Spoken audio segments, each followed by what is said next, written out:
don't quite have time to do a round robin of introductions for everyone on the call, but it's super helpful to know who is participating. So there we go.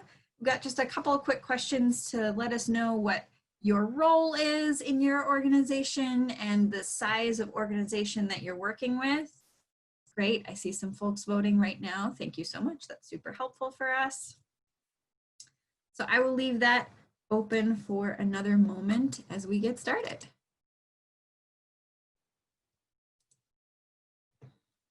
All right, and I'm sure folks know we are getting ready for December 1st is save the date. If you don't have a save the date already for your messaging, you can actually download this one directly from the GivingTuesday site, and we'll share a link to that later in the presentation.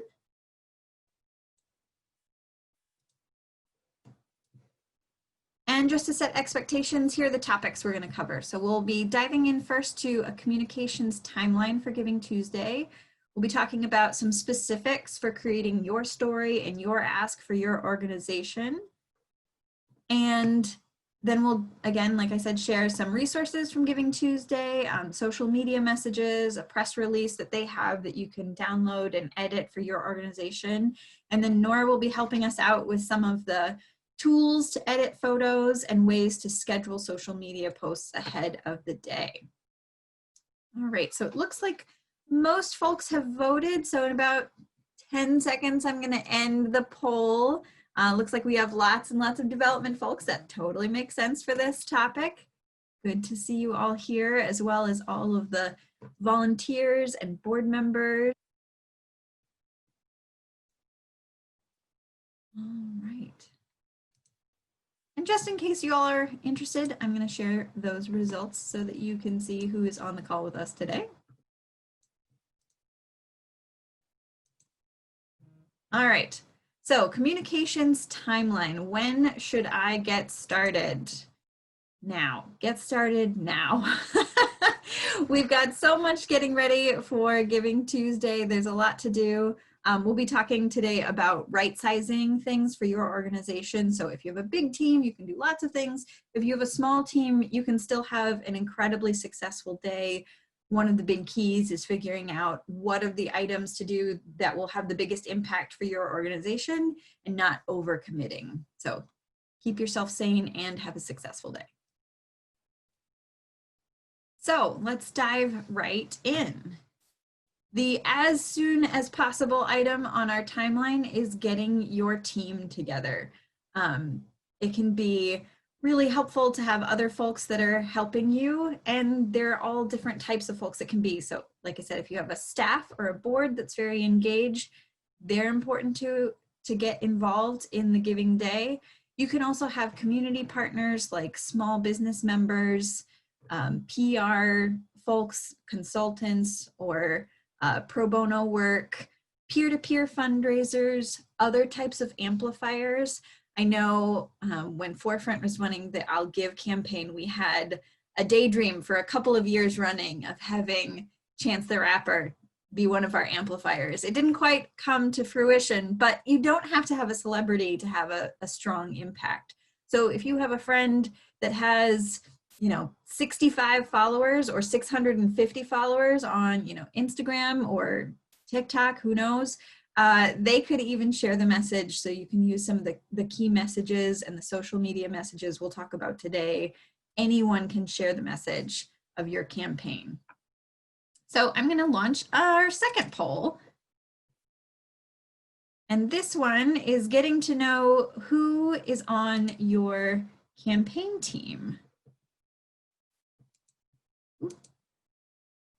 Opening that one up.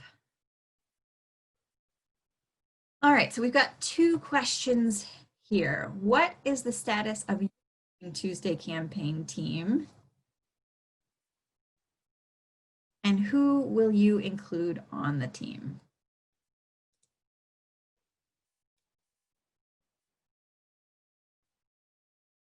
All right, seeing lots of votes coming in right now. Looks like most folks have ideas for who might be on their team. So that's great. I should have mentioned this earlier. So when I was putting together these slides, this week has been a little bit crazy, a little bit interesting. So some of my answer responses, like "it's only me, I have no other friends in the universe, please give me a hug." If that is true for you, I'm sending you a virtual hug. If you, like me, needed a little bit of a giggle this week, that was maybe one of the reasons that one was on there. So looks like most folks have voted. Give me 10 more seconds and then we'll share those.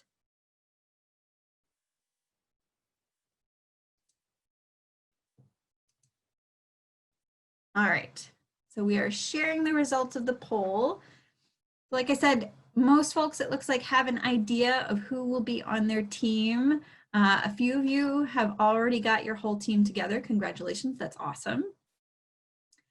For those of you that are asking other volunteers, would you mind sharing in the chat what types of other volunteers you'll be engaging? It would be great to think about that and share with the rest of the group. All right, I'm going to keep an eye on the chat there. I also see that 37% of the folks that responded are using peer-to-peer fundraisers. That's fantastic. I know from Forefront, from the work that we've done with GivingTuesday and digital giving over the last 5 years, we know that folks that have peer-to-peer fundraisers, typically at least 3 peer-to-peer fundraisers engaged, raise significantly more than organizations that do not use peer-to-peer fundraisers. So highly, highly encourage that as a tool to have success on your day. All right, great. I hope that got everyone thinking about who you can engage on your team. And we also wanted to talk about inspiring your team. So one of the things we did internally with the Forefront team a couple of years ago was create our own prizes for our staff to be engaged. So this is something that was really simple, but we wanted to share. We've seen it done at nonprofits all across the state, all across the country, really, to big success. So a lot of times it'll be used with board members or possibly a junior board, but prizes to get your team to have some fun competition getting ready for the big day. So on the left-hand side here, we've got just a sort of generic to-go coffee cup. That was the prize for the person who posted the earliest message on social media on the day of GivingTuesday about the campaign. So whoever that was on our staff, they got the to-go coffee cup, and it came with I think it was a $5 gift card to a neighborhood coffee shop close to our office. The one on the right side that kind of looks like possibly a 5-year-old made it was actually made by me. I'm not very crafty, but that was it had a really long, silly name. I think it was the Cup of Endless Glory or something, and that was for the person that made the most social media posts about GivingTuesday that year from our staff. And I have to say, again, it was totally lighthearted, a little bit silly, but the staff member that won that had it on their desk for the last year and a half, all the way up until our offices closed for the pandemic. So it meant something to our team, even though it was just for fun. So I would strongly encourage that. Again, you know, when you get your team together, make sure that there are ways for folks to work hard, but also have fun. All right, so 6 to 8 weeks before GivingTuesday, make sure that you are developing your campaign narrative. We know that folks that give on GivingTuesday particularly like to feel like they're giving a gift, like there's a physical thing that they are giving out. Of course, there usually isn't a physical thing. So how do we give them that sense? We tie our story to things that have a real impact. So if your organization, you know, maybe you're working with a children's program and your donation of a certain amount gets 6 months of art supplies, or it will donate a new appliance to a refugee family, or some tangible thing that folks can imagine the impact that their gift has. We'll show some examples of that later. You can do that for your whole campaign. You can tie it to a specific program or project, and you can also do it for individual donation levels. The organizations I've seen that have had the most success have done both. So they had a really specific narrative for their Giving Tuesday campaign, both for their large goal and for their individual donation levels. And I'll actually show one of our community nonprofits that did that last year and had great success. All right. So as you're putting together your narrative, you also want to gather those inspiring, authentic visual assets. Nora, like I said, is going to talk a little bit later about ways that you can edit photos and make them really pop and really work for your campaign. So we'll be digging into sort of the specifics of that later. But 6 to 8 weeks ahead of time, it's great to make sure that you have kind of your pool of visual assets that you're going to use. We recommend for most campaigns, 5 to 10 images is a great place to start.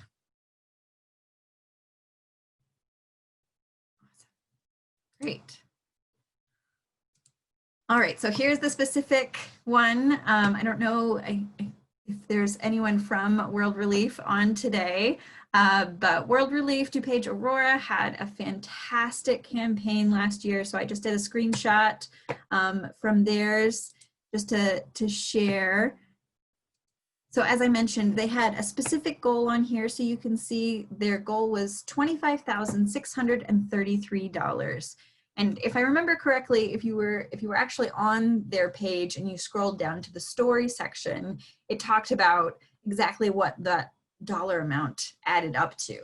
But in addition to their big goal, they also had, and it's a little bit small for folks, I apologize for that, but if you're looking here, you've got these really engaging photos of people, and they go with different donation amounts, and it talks about, again, what those donations mean, what impact it has at each individual level, and they're also a little bit unique dollar amounts. It's something, again, that we found both at the state level and nationally from the Giving Tuesday folks, that having a number that's just a round even number, like a $10 donation or a $100 donation, it is easy and it can fit into your budget really nicely and neatly. It's good for our friends in accounting, but for the donor, it doesn't connect to them as impactfully as some number that has a real tangible meaning.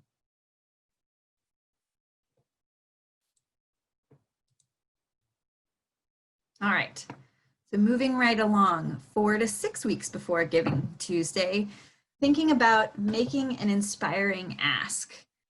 This is something we borrowed directly out of the workbook that Giving Tuesday has available, and I'll share the download link for that later. So if you will have access to these slides afterwards, but you'll also be able to download the workbook and kind of work through all of the details for these. But I really liked these different options of a belief statement, a you statement, and an opportunity statement. So just going through those, the belief statement, we believe that no student should have to choose between food and learning. Just laying out there what moves you as an individual at your organization. It might be the mission of your organization, or it might be just wording it a little bit differently. But it, again, helps folks find a way to kind of connect to it emotionally. So how do we make that inspiring ask? And I think, yes. Again, our friends at Giving Tuesday, the national office, do such a great job of helping us out with lots of research and then kind of distilling that down into the key facts. So this is another piece that we got from them, that the 5 most important elements of the outreach: the emotional story, the clear impact, the urgency of the need, the specific ask, and the campaign consistency. And then another piece that I learned when I started working on this on Giving Tuesday early on was the work smarter, not harder, that you can have one image and one story that can go across all of your channels. I think when I first started, I had this feeling that I needed to have one story for Facebook and one story for Twitter and one story for Instagram. And you can do that, absolutely. But again, thinking about the size of your team and what fits best for your organization and for you, most of your followers probably aren't looking at what you're doing on all 3 channels, and certainly not at the same time. And as the algorithms have developed over the years, because things are even significantly different than they were back in 2012 when Giving Tuesday started, most folks will only see a couple of messages here or there. They won't see all of them. And honestly, if you have someone who is seeing all of your messages on all of their campaigns, they already know your story and they're not the one that you need to convince. So you don't have to worry so much about having a unique story for each individual platform, but having one really strong story and then finding the different ways for folks to connect to it. All right, it looks like we have a couple of messages in the chat. Oops. So I'm gonna check that really quick. Bear with me for a moment.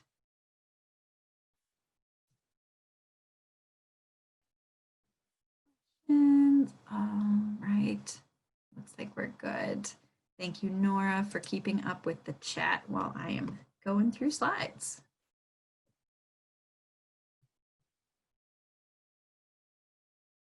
All right, so now I wanted to go through some other specific examples of how different types of organizations can make these asks.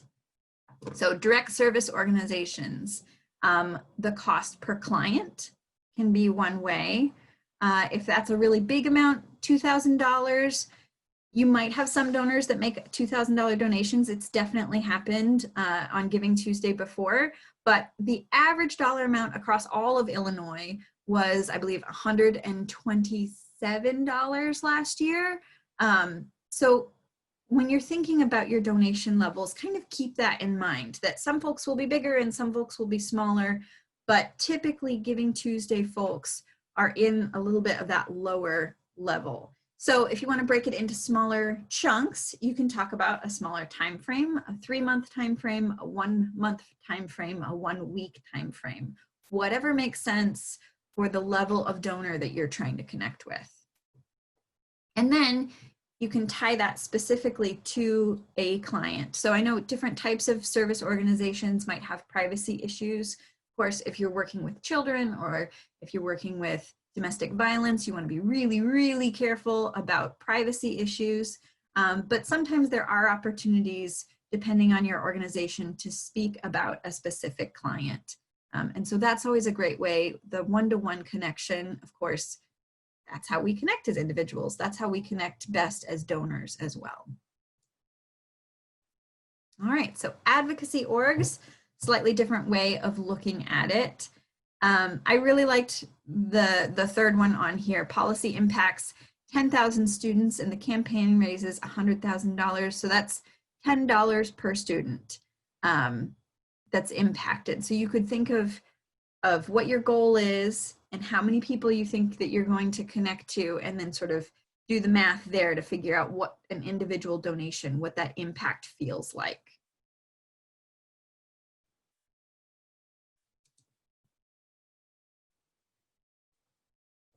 Arts and zoos and aquariums, of course, right now, most of them do not have visitors in person. So this would need to change a little bit. But we can talk about the future. You know, I think a lot of us are thinking about when we get to go back in person to arts and zoos and aquariums. And you can also think about, you know, what does it mean to connect? What virtual opportunities are there now? There's still costs involved in putting those on. And so making sure that folks know that they can support your organization to create virtually as well is a really great way to connect.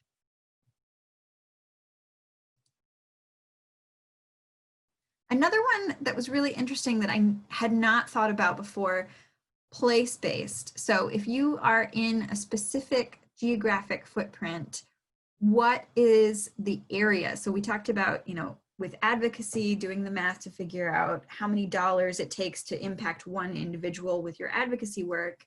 This one takes it a little bit different way and talks about, okay, if you're trying to clean a stream that's 5 miles, what does it cost for each individual? I think they go, yeah, they have an example by the yard and by the foot for cleaning the stream.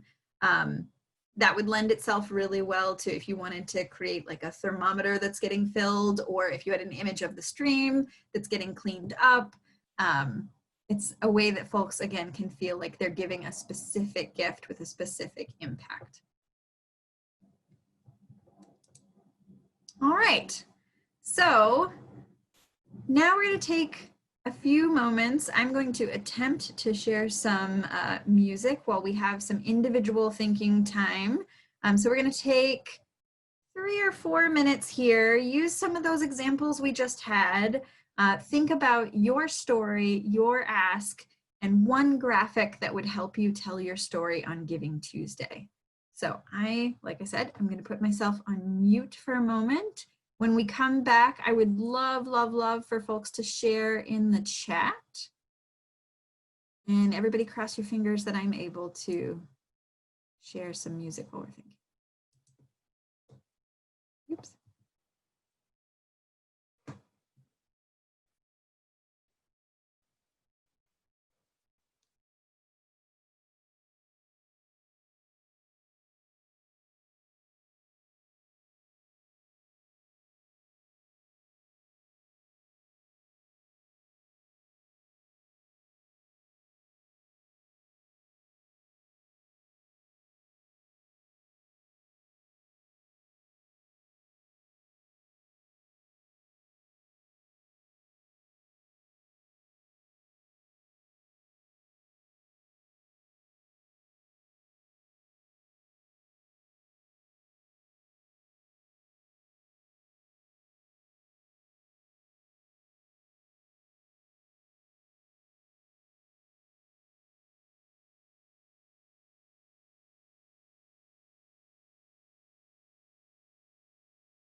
All right, if you're only hearing silence, it's not just you. It looks like my Zoom technique still needs a little improving. So we'll have another, say, 90 seconds to think your story, your ask, what image can you share? I see a couple of comments in the chat. A few more would be super great if you're willing to share. All ideas are good ideas. You can always refine them more as you go and maybe get some other feedback from the group. All right, so 60 more seconds.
All right, great. I hope this time was helpful for everyone. I'm seeing lots of things in the chat, so I will respond to just a few of them.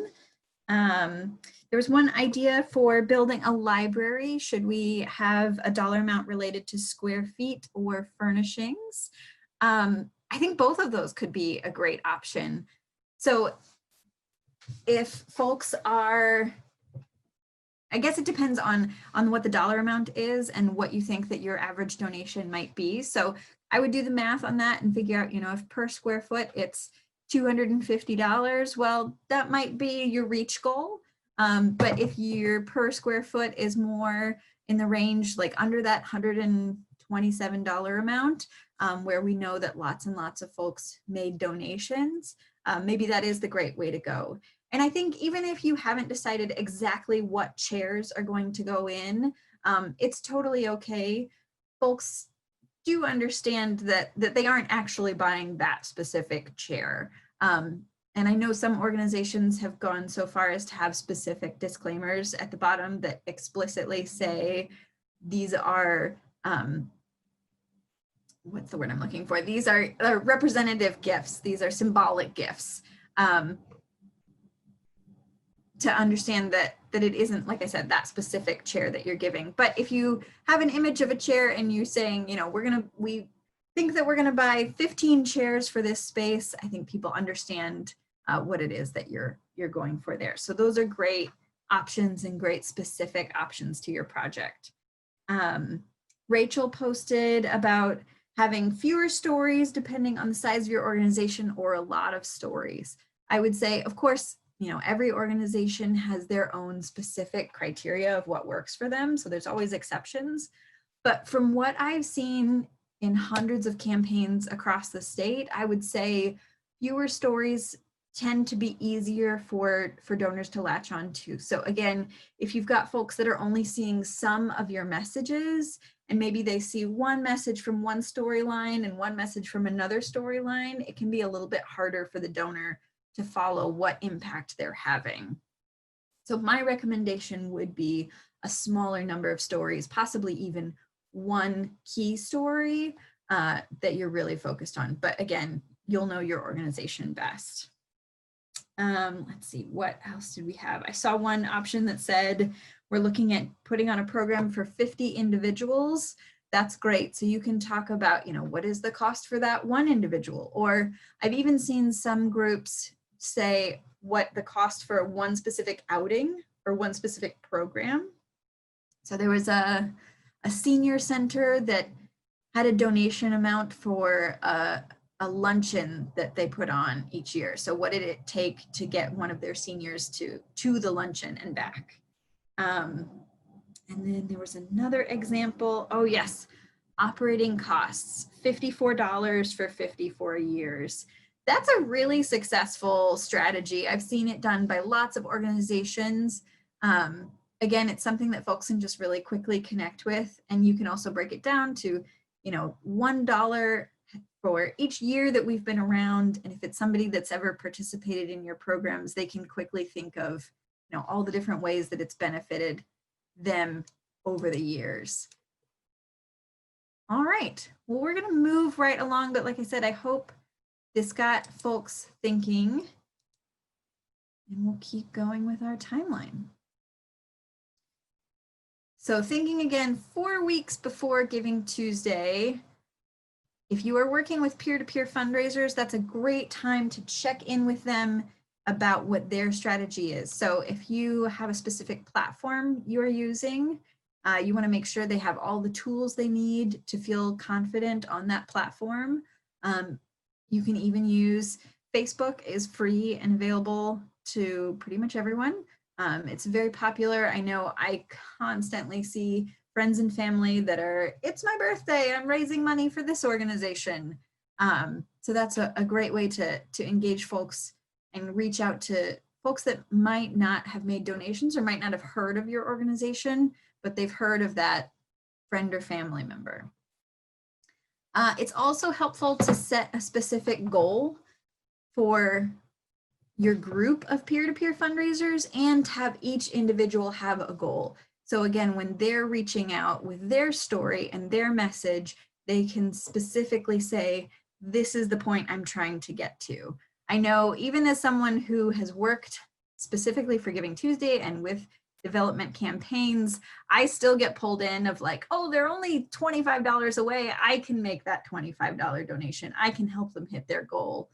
So like I said, even as somebody who knows what the story is and kind of how they're trying to get that hook in the donor, I still fall for it, or spinning it a little bit more positively. I still get inspired by that message every time I see it. So a goal for your individual peer-to-peer fundraisers as well, and key messages. So some folks are naturals at this and you don't really have to give them much guidance. Other folks might feel a little bit more timid or intimidated, and giving them some key messages, some social media posts that they can copy and paste can really help them be successful. All right, we're getting closer. 2 weeks before Giving Tuesday, schedule your social media messages. This can take so much pressure off when you're leading up to the big day, and I'll leave that there. We'll let Nora dig into the details of it, but 2 weeks before you can have all of those scheduled and ready to go. You can send your press release that you've used, the template from Giving Tuesday or your own, and check in with all of your staff and volunteers, all the folks on your team, to make sure each individual knows what their role is getting ready for Giving Tuesday. It's such a heavy social media day, even just making sure that staff and volunteers surrounding your organization, that they post their own or copy or link to your posts can really have a big impact on the day of.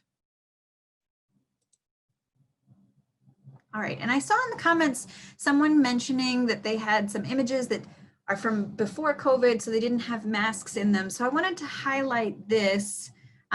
This is a Giving Tuesday image that's for this year, and as you can see, it has folks with masks on.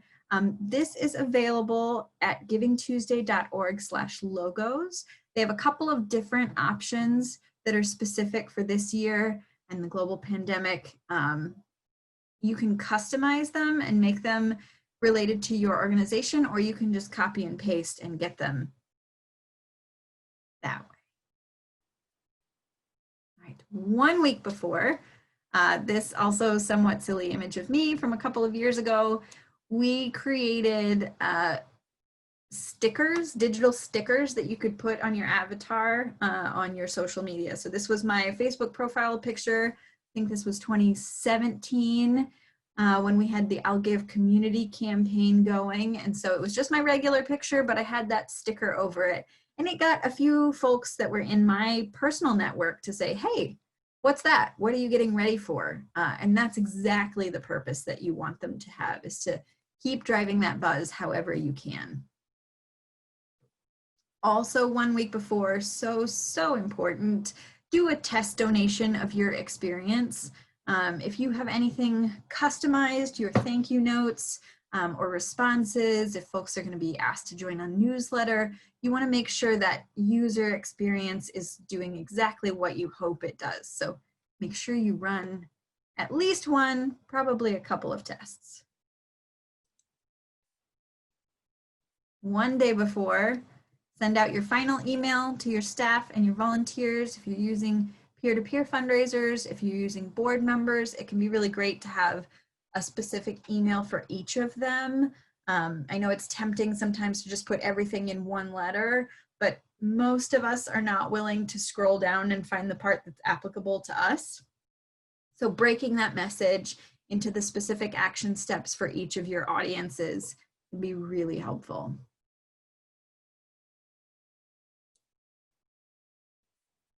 All right, and this again is going to link into those scheduled posts, but we frequently see folks that feel uncomfortable sending out multiple messages the day of. They're worried about harassing their donors. But we know that in actuality, again, most donors don't see all of the messages, and even those that do still get inspired to make another donation. So even if they have donated in the morning, If they see the 6 hours to go post or 3 hours to go post, they often get inspired to make a second donation. So the times that are most active for donors are around the breakfast lunch hour, or sorry, the breakfast rush hour. Of course, we're not really, most of us are not in traffic these days, but we still eat breakfast. So we anticipate that that 6 to 8 a.m. time will still be really active. The second time of the day that's really active is around lunchtime, lunch hour. So people are taking a break from their regular office, whatever they have to do that day. And they're, you know, they're checking their phone. They're looking at their social media, and maybe they see a post about Giving Tuesday for your organization. Then it's kind of the happy hour time from 5 to 7 p.m. And the last one is right around 10 o'clock at night. We see another really big jump in folks that are kind of scrolling through their phone right before they go to bed. I'm sure a lot of us can relate to that. And they see that message. So if you have a post that says, we're 3 hours before the end of Giving Tuesday, these are how many dollars we've raised, or how many bicycles have been donated, or how many positive actions have been taken by our group, and we're looking for this many more, you might be surprised at the response that you get. So those are our key times to schedule updates for your supporters. Typically on social media, they can also be emails. And the day after Giving Tuesday, make sure all of those thank you messages go out. You want to measure your success, whatever it means for your campaign. If it's dollars amount, if it's new donors or returning lapsed donors, Giving Tuesday is a really strong time for re-engaging folks that have donated in the past but maybe have lapsed for a year or more. Celebrate with your team. Now, this can be a really big undertaking for organizations, so be happy about what you have accomplished, and be like a puppy and take a really good nap. I've never seen a puppy in a sleeping bag, but I really liked that photo, so I hope you do too. And then, actually, I'm going to turn it over to Nora now to dig into some of the tools that we can use to make all of this a reality.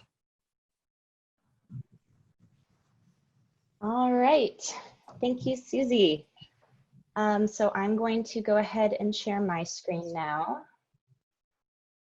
And one moment, I'm being told that my headphones are on a battery low, so I'm going to be moving over to not using them. All right, so sharing my screen.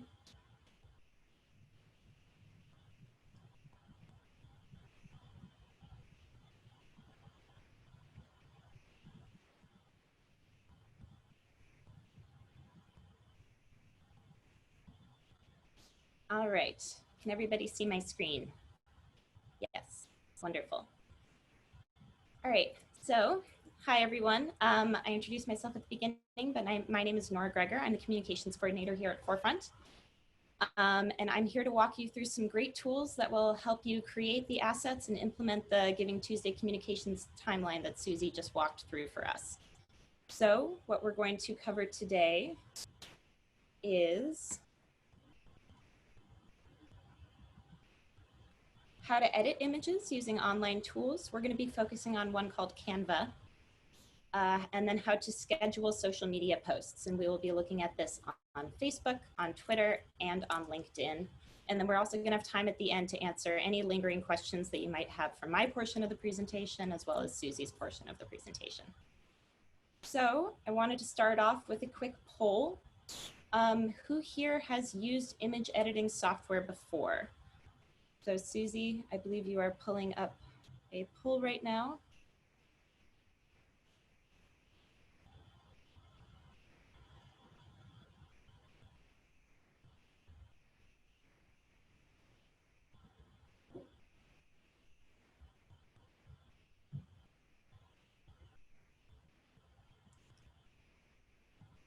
I am not seeing it on my screen. Susie, is it visible to you?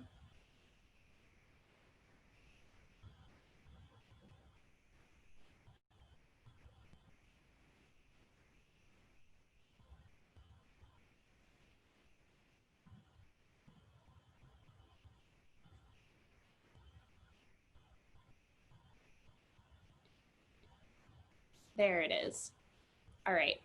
So here's the poll. So what tools have you used for photo editing in the past? We have Canva, PicMonkey, Photoshop, Paint 3D, other, because there are so many out there in the world. All right. So I'm seeing a lot of Canva, which is great. And I'm actually seeing a lot of Photoshop, which is very fancy. All right, so I'm gonna give us another 30 seconds or so to fill this out. PicMonkey is relatively low.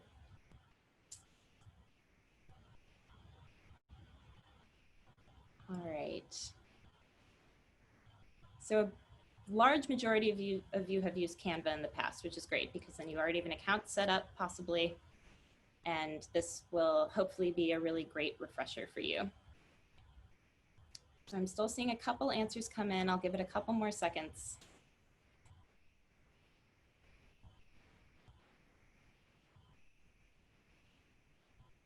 All right. Great. Okay, so 3/4 of you have used Canva in the past. Oh, someone mentioned that we need an option for none. Oh, apologies. Well, if you haven't used any, the one we are going to walk through is Canva, which is the one that the majority of people participating have used before. It is a very intuitive program, and we're going to be walking through the basics of it. So if you haven't, fear not. We will be walking through it right now. All right. And I will click share results so you can see.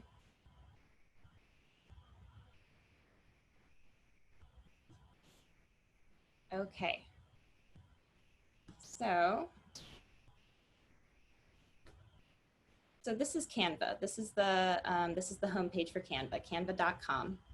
And if you do not yet have an account on Canva, I'm already logged into our account, but the create a design button at the top right, the blue one, that will actually just be a create an account button if you're totally new to the website.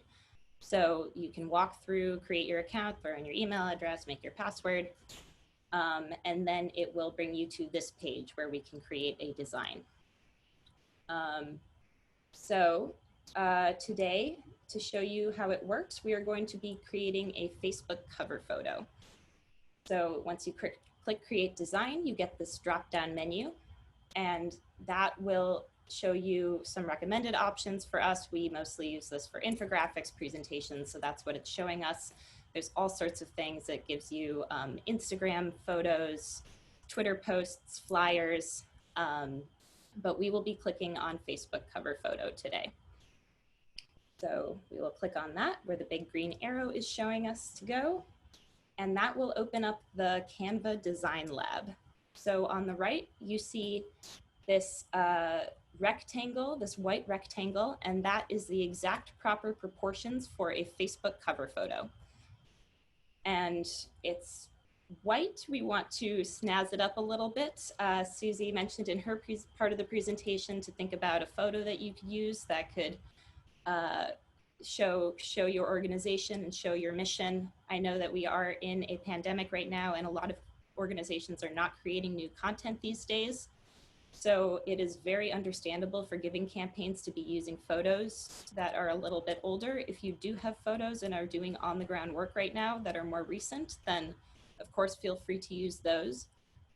But we, for this demo, are going to be using a photo of the Forefront team from our Halloween party last year.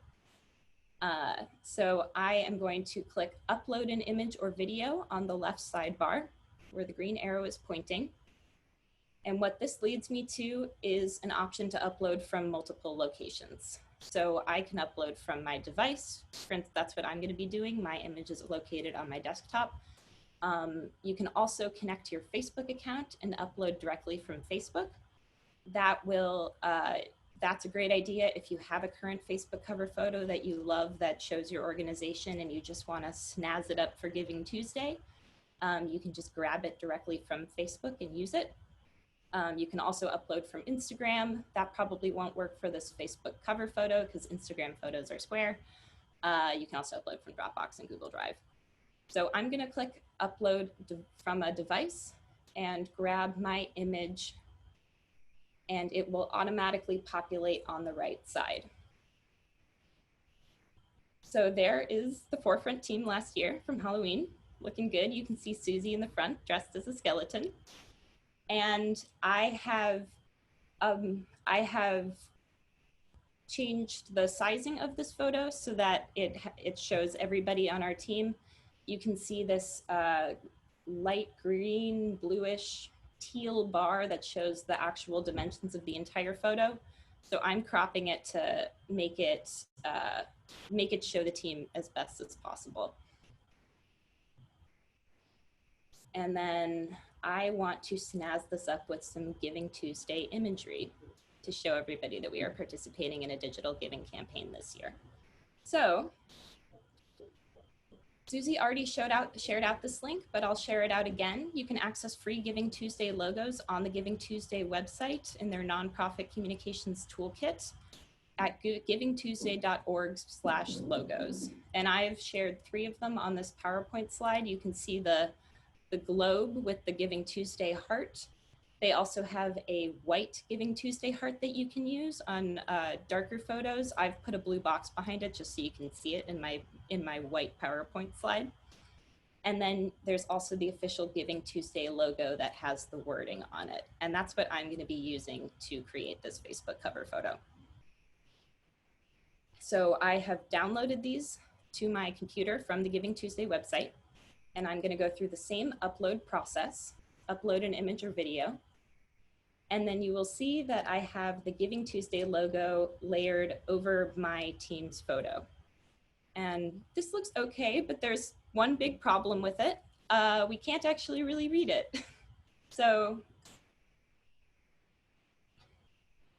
we're gonna have to fix that. And this is where we get into the fun side of Canva. This is where Canva unleashes all of its creative potential on us.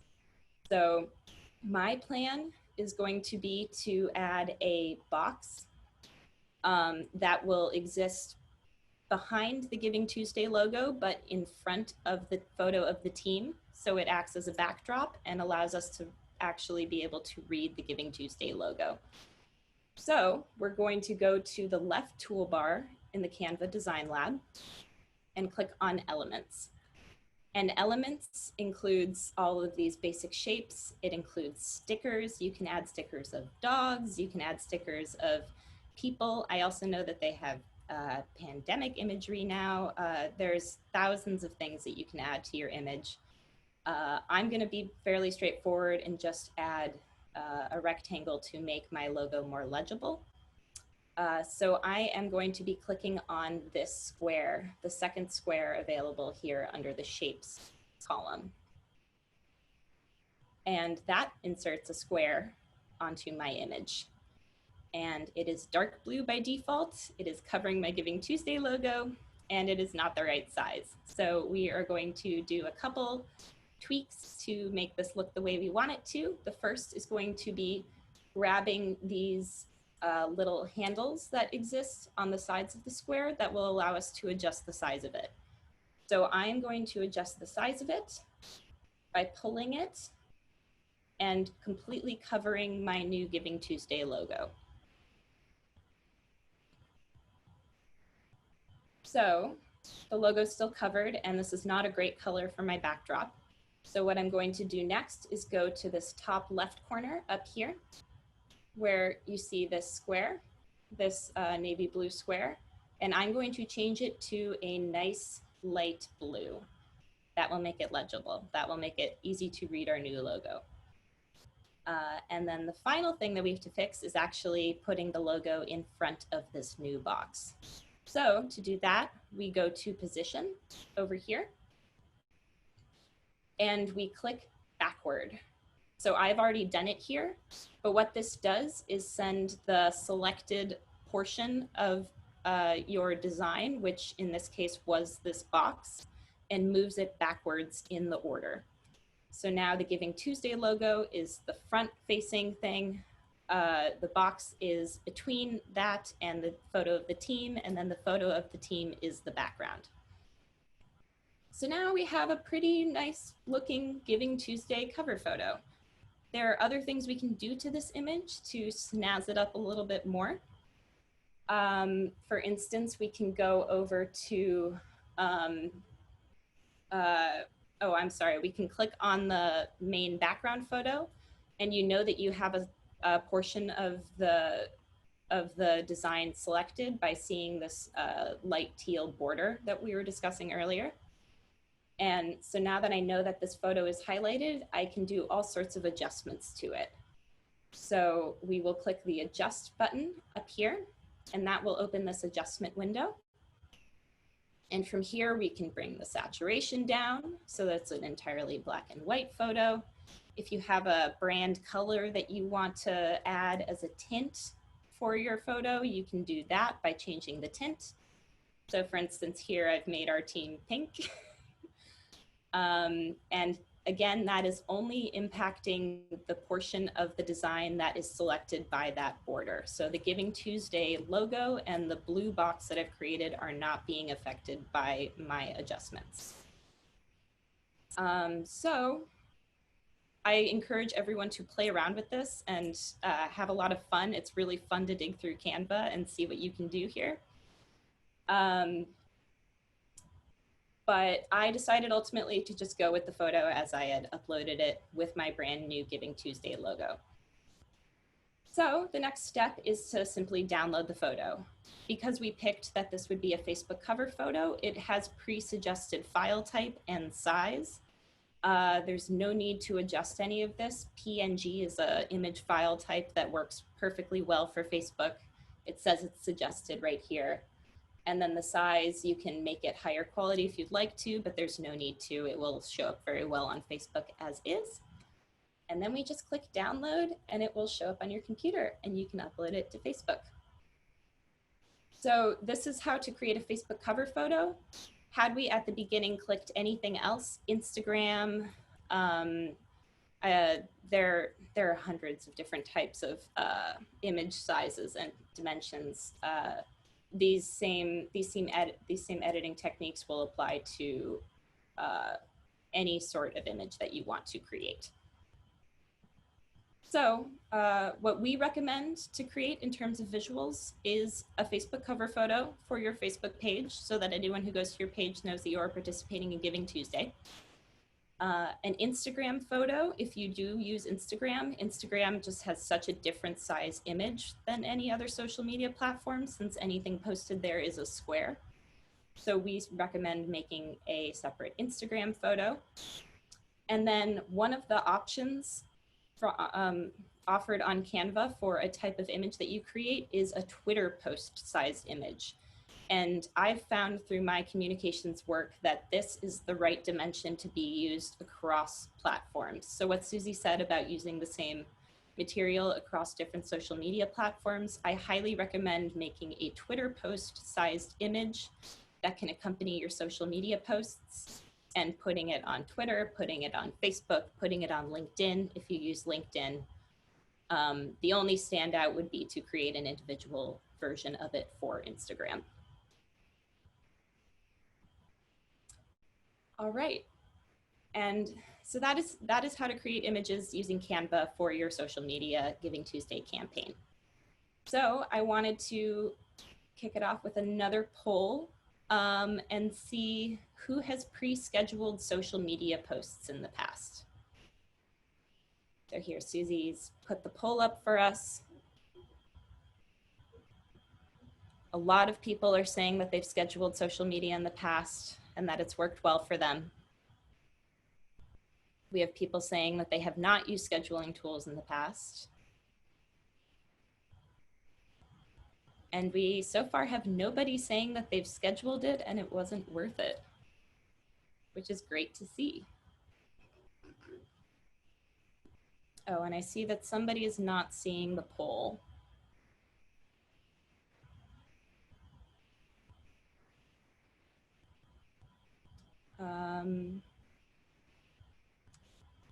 Let's see. It says the majority of people have voted.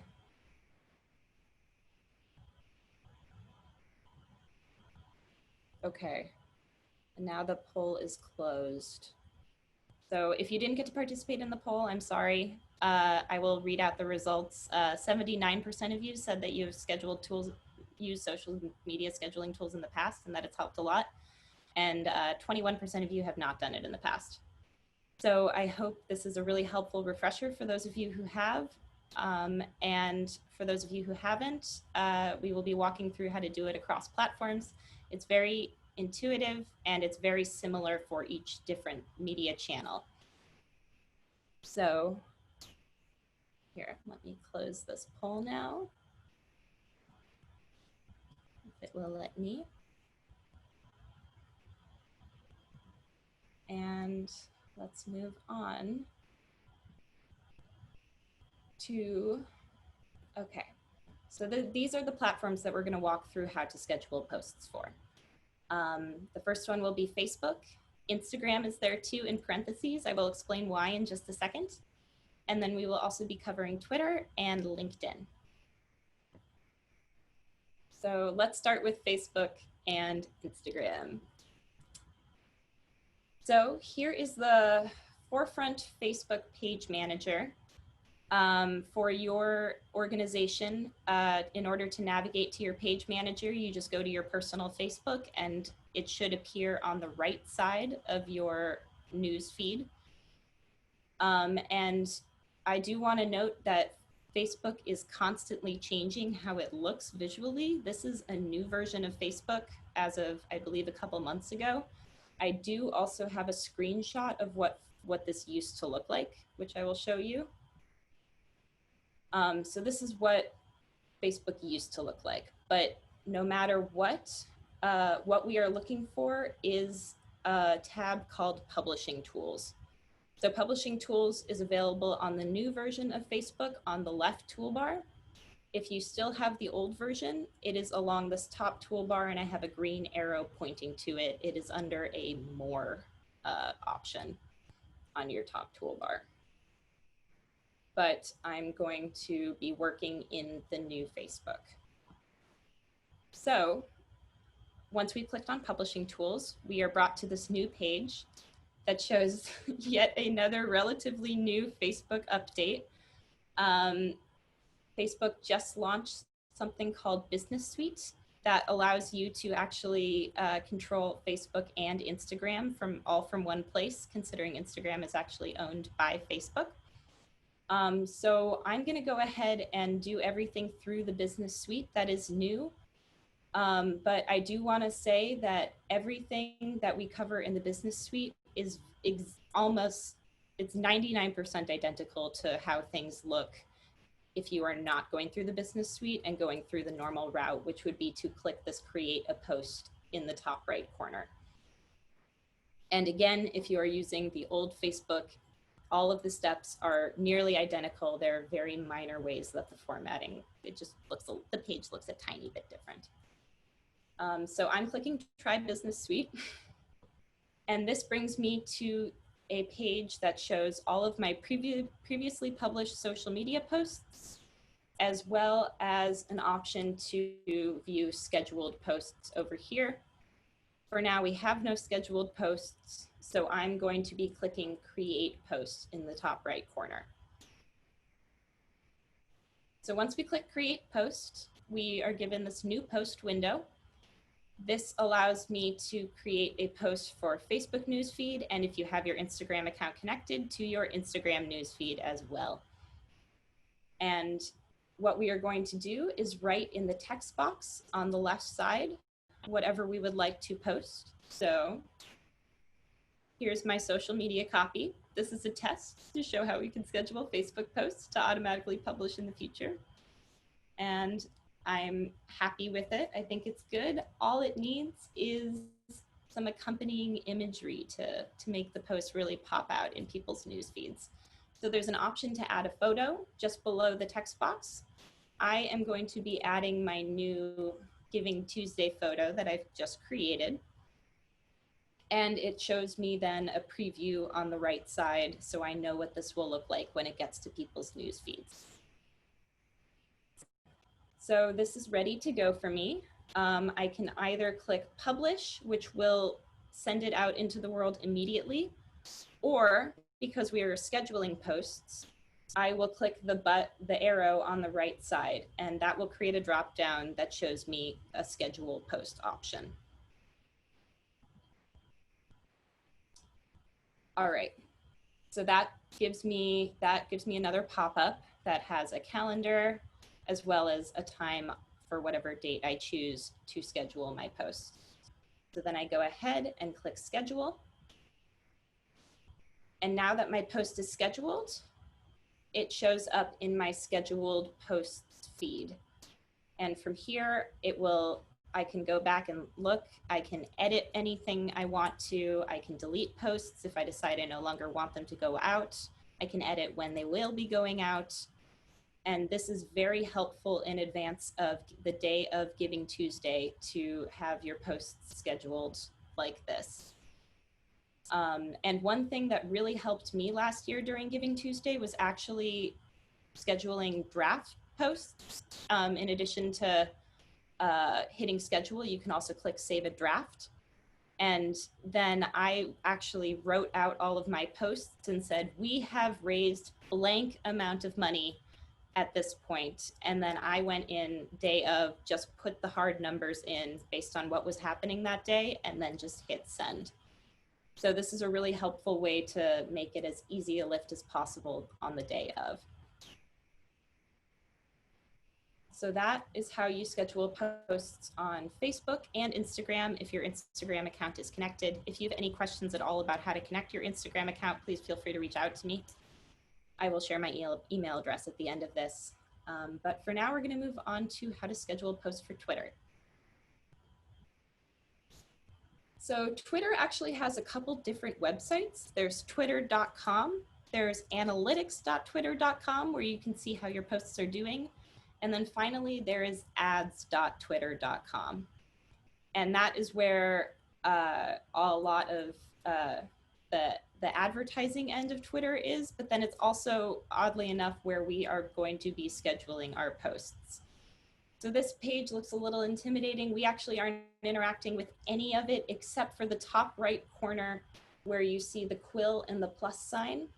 That is where we're going to be scheduling our posts. So we click on that and make sure that you are logged into Twitter on your computer when you navigate to ads.twitter.com, and this will just be ready to go for you. So there's my arrow pointing to where we are about to click, and then we clicked on it. And this, very similar to Facebook, is going to give us a composition window. So I am going to type my tweet in this composition window. There's my tweet. From here, I can add images similar to Facebook. I can add a video if I would like to. And then also similar to Facebook, I can either click tweet, which will send it out immediately, or I can select this drop-down menu, which is to the right of tweet. And that allows me to either schedule or save a draft. So we're going to go ahead and click schedule.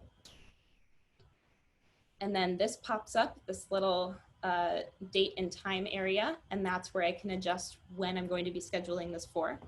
So I'm scheduling this for a week from today at 4:31 p.m. That's when I want my tweet to go out. So I will then hit schedule because I'm happy with the date and time. And my tweet has been scheduled. So now I can view my scheduled tweets. And just like Facebook, I now have this page that shows everything I have scheduled for Giving Tuesday. And I can add more, I can go back, I can delete these. This is a great landing page for you to have so you can see exactly what you are going to be communicating to your network and when. So that's how we post on Twitter in advance. The final social media platform we'll be talking about is LinkedIn. And LinkedIn is a little different because LinkedIn actually does not supply an option to schedule through their website itself. So we are going to be using a free social media scheduling tool called Buffer. So there are a lot of social media scheduling tools out there. A lot of them cost money. Buffer is unique in that it does not actually cost money at all. They are one of the few with a free version.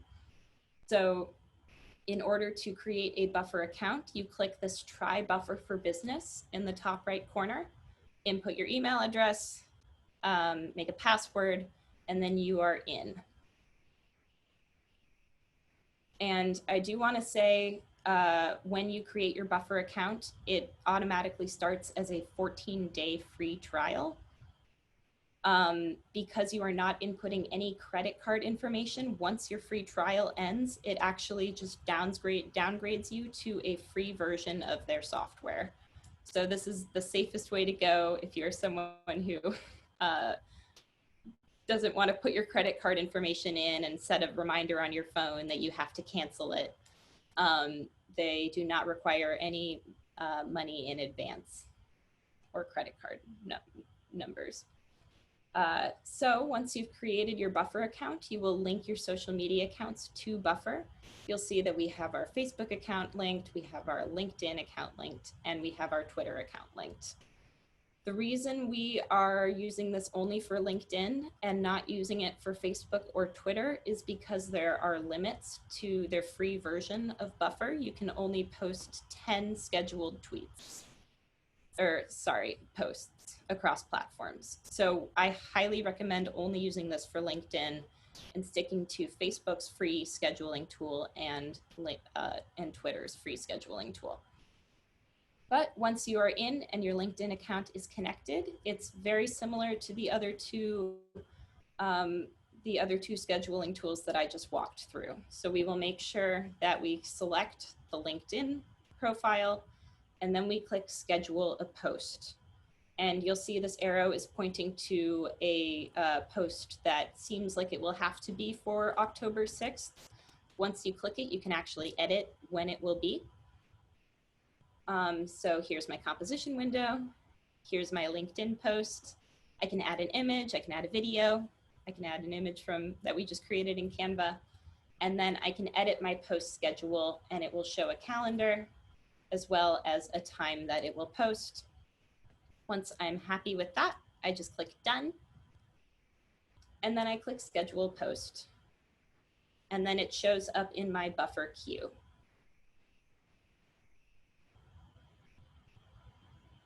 All right, and then I can go back. Yeah, keep in mind that on LinkedIn for Buffer, you can only pre-schedule 10 posts. So pick and choose and be a little bit careful about what I would say pre-schedule LinkedIn posts for when it will be most crazy, perhaps the day of itself.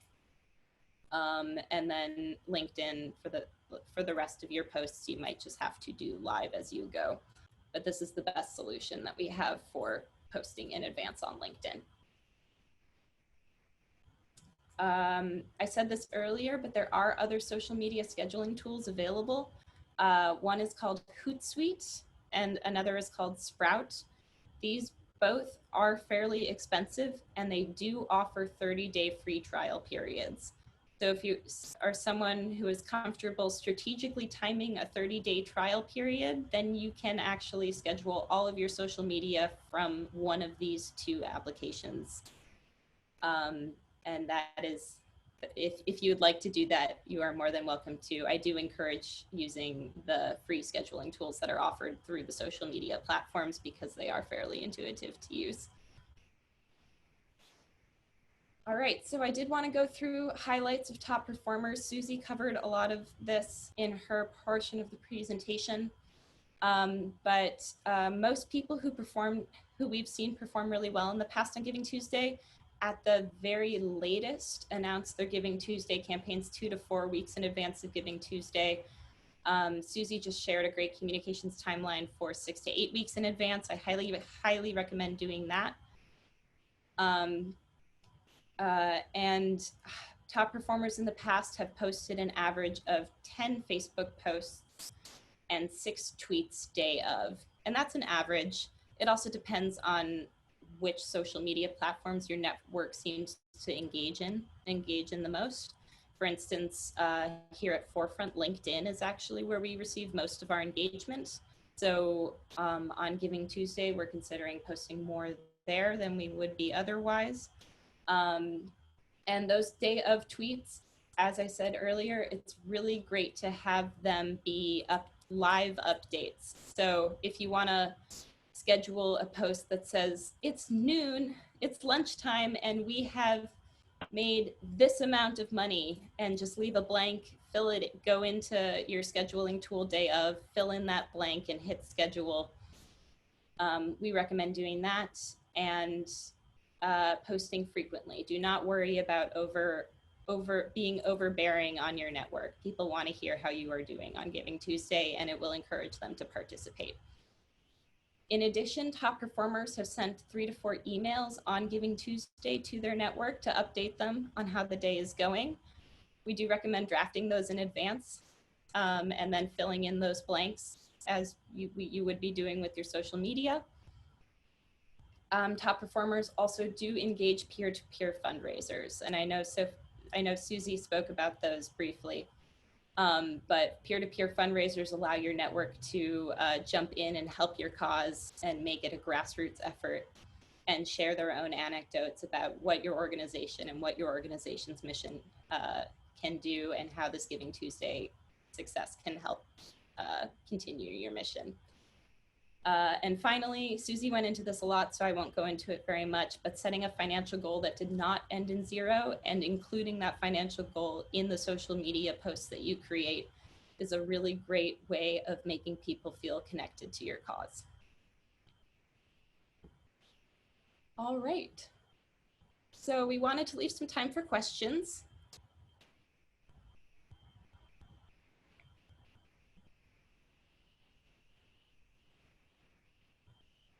So, hello, Susie. I see you are back. Hi. Thanks, Nora. I also wanted to share a couple of links that I had mentioned earlier. So I'm just going to be copying. The first one is the link for the Giving Tuesday workbook, which a lot of the topics I covered in the first half of the webinar are from there. So big link here to the Giving Tuesday workbook. And then we got a question that came in. When is it appropriate to start sharing on social media and reminding our members and donors about Giving Tuesday? Nora, do you want to take that one? Wait, I'm sorry. I wanted to confirm when it is appropriate to start sharing on social media. I mean, I think announcing your Giving Tuesday campaign as soon as possible. It's October, we're 2 months out. I don't think there's any harm in announcing it now and starting to trickle out your messaging. I think ramping it up as we near is a great thing to do, but getting on people's radar now that you will be participating in 2 months' time plants the seed for your donors and plants the seed for potential peer-to-peer fundraisers that you can reach out to. It would be helpful to start reaching out to those now. So I think it is appropriate to begin whenever you feel ready. And then Nora, I think this one is also in your camp. Can you share again how to get to the publishing tools on Facebook? Mm-hmm. Here, I'm gonna word through a lot of slides quickly. So apologies that you are rewatching everything in reverse. Okay, so this is the page manager for an organization. If you have a Facebook page for your organization, then this is what you should see when you click through. And what we are looking for in order to schedule posts is something called publishing tools. So in the new version of Facebook that has this black background, the publishing tools are located on the left side, on this left sidebar, right down. I can't totally see my screen, but it's right around there. If you can see my clicker. And if you are using the old version of Facebook, then those publishing tools are available in this top toolbar under More, right there. And that will bring you to the scheduler. And this, and I'll go through this one more time because Facebook is always updating. Business Suite is brand new as of about 2 weeks ago, and I know that they do gradual rollouts, so maybe some of you won't see this. If you do not see the Business Suite as an option for how to schedule posts, just go to the top corner. Once you've clicked on Publishing Tools, there will be a Create Post button. And please, if your Facebook looks different from my Facebook, please feel free to reach out to me. I'm happy to walk through it and figure it out with you. But I hope that covers it. And all the buttons are fairly similar throughout the different versions, or identical throughout the different versions. Awesome. Thanks, Nora. We got a question from Elizabeth about how to change previous year's campaigns, possibly giving levels. Do people remember those, or are they bothered by the change? From what I have seen and what I have heard from nonprofits that have participated in the past, most folks will not be offended by you using a similar story or a similar campaign from past years. That being said, there's always a possibility that one person is going to say, hey, that looks like it did last year. But the vast majority of your donors, again, probably did not see the same campaign last year. And even if they did, it's unlikely that they remembered every detail of it. So changing levels, I strongly recommend taking a look at what your donation levels were last year and where the most activity was, what the most commonly selected one was. And then maybe, if it's appropriate, readjusting to have most of your donation levels around that high activity mark. It's always great to have a stretch goal because folks are more likely. There's this really interesting study a few years ago now that organizations that had a goal, say at $200 or $500, were more likely to get a donation at the $100 level or somewhere around there than organizations that didn't have a stretch goal. So even if nobody selects that highest level, more people will select the one just under it. So it's a little bit of donor psychology, but it can be another way to encourage folks to stretch and help you as much as they possibly can. Let's see, we've got another question from Kent. If Giving Tuesday is only one part of your overall campaign, your annual campaign, how do you keep from cannibalizing your other fundraisers and sub-campaigns? This is a really important question, and I get it a lot. I've seen folks deal with it in a couple of ways. One can be sort of segmenting your audience. So I know some folks that have a major gift campaign at the end of the year, and they have stories and campaign materials that are exclusively for that group. And maybe they're not reaching out to those folks on social media. They're keeping that audience completely separate. So that's one thing, is figuring out who you're talking to and what the ways of engagement are, and keeping those separated out.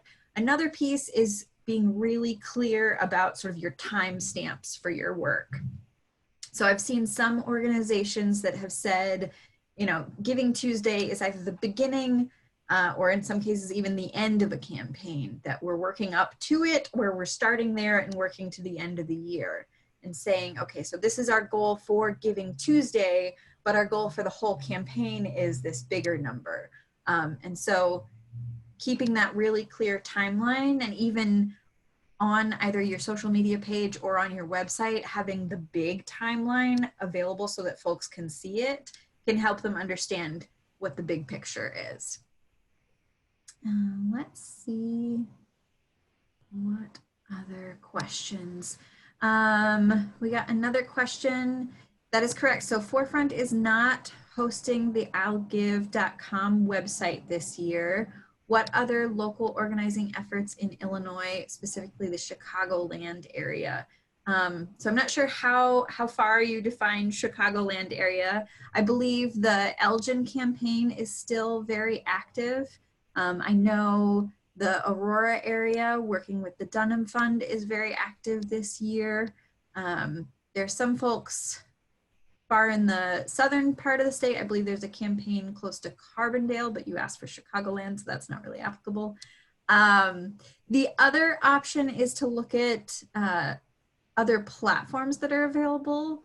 If you don't have a campaign that's active, there might be a platform that has some activity and is building some excitement.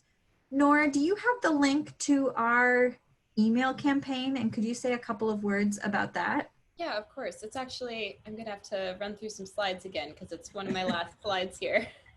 So bear with me. But while I'm going through, um, we have actually created a digital giving email series that will send out a handful of emails to you in advance of Giving Tuesday to hopefully set yourself up for success. So one of them will cover peer-to-peer fundraising in depth, how to thank your donors. One of them actually covers communications timeline, and that I think will be a really helpful refresher after having seen this webinar. And in addition to sharing out that content, it also will link out to all this webinar and all previous webinars that we have that we've had so far. So that includes our all-star panel that we had back in, let's see, mid-September, I believe. And then our kickoff intro to Giving Tuesday webinar that we had back on September 1st, I believe.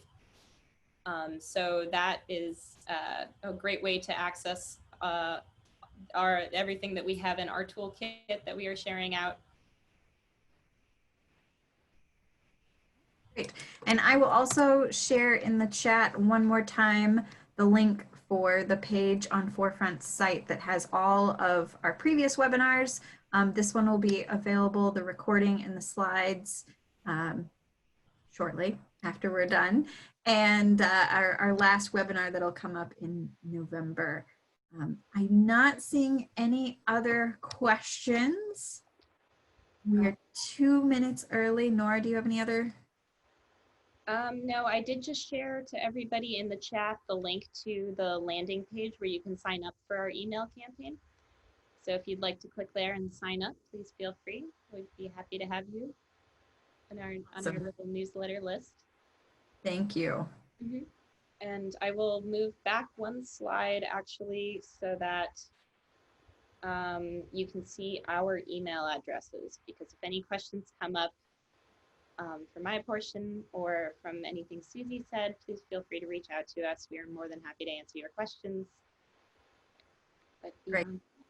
I think... Thanks again, everyone, for taking the time to join us today. I hope that today was informative and you got information. I also hope, even though it was a webinar and we couldn't see everyone's faces, that you felt a little bit more connected to the community. I know times are crazy and stressed out, and honestly, sometimes I'm not having a great day and not feeling super productive. So remember, you are not alone, and we will get through this together and get on the other side someday. So I hope you all have a great day, and thank you again for taking the time to join us. Yep. Thank you all.